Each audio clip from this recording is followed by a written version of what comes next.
Modern airports are designed for total visibility. Every square foot of the terminal is mapped, monitored, and managed by a centralized network designed to keep tens of thousands of people moving in a single, predictable direction. But that momentum breaks between 1 and 4 a.m. The crowds vanish, leaving miles of empty concourses to a skeleton crew of cleaners and maintenance workers. The terminal relies on a persistent digital record of its occupants. Every boarding pass scanned and every security badge tapped creates a data point that confirms a person's presence within the restricted zone. This creates a friction point for the workers left alone in the building.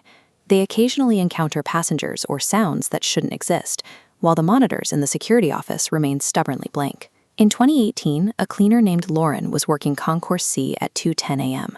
She spotted a man sitting alone at Gate C17, wearing a gray jacket and holding a small black suitcase. When Lauren mentioned the Denver flight had already left, the man didn't seem concerned. He simply stared at the dark boarding door and replied, "They already called us." Lauren found a security officer and brought him back to the gate.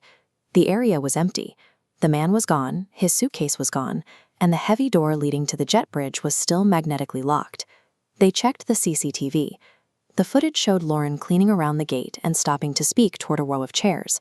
But in the recording, those chairs were empty for the entire duration of the shift. The officer recognized Lauren's description. He returned a short time later with a security bulletin from 6 years prior.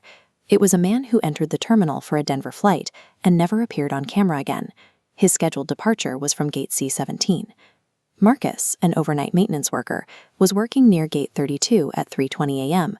when the overhead PA system crackled to life. A woman's voice broadcast a final boarding call for a flight that didn't exist. The voice slowed down, repeating the call one last time. 1 passenger remaining. Immediately, the electronic lock on the boarding door clicked, and the indicator light turned from red to green. The door swung open toward the dark jet bridge. Standing in the silent concourse, Marcus heard the distinct sound of suitcase wheels on the carpet, echoing from deep inside the unlit corridor and moving toward the gate. Operations pulled the electronic access logs. The door hadn't glitched.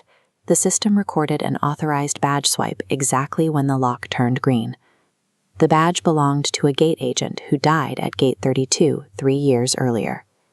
At 2:15 a.m., a baggage handler named Daniel walked into Claim 6 to retrieve a single stray suitcase. The hall was deserted, but as he approached the carousel, the heavy machinery groaned and suddenly lurched into motion. Identical black bags began emerging from the slats, circling the belt in the dim light.